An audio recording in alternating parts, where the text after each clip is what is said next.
süfresine düzen şairem. Örüşlerde keçti günüm, derslerim, güllü çemenlikler, kitap defterim. Bu dağlar, dereler, şah eserlerim, şehir süfresine düzen şairem.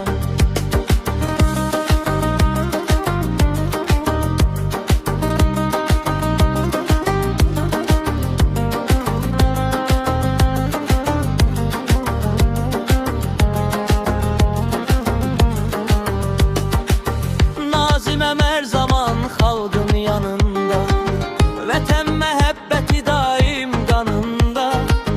Eğilmez palıdan söz meydanında, sözümü bal ilə üzən şairəm. Naziməm hər zaman xalqın yanında, vətən məhəbbəti daim qanında. Eğilmez palıdan söz meydanında, sözümü bal ilə üzən şairəm. Örüşlerde keçti günüm, derslerim, güllü çemenlikler, kitap defterim.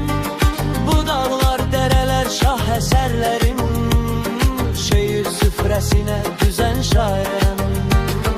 Örüşlerde keçti günüm, derslerim, güllü çemenlikler, kitap defterim. Bu dağlar, dereler, şah eserlerim, şehir süfresine düzen şair.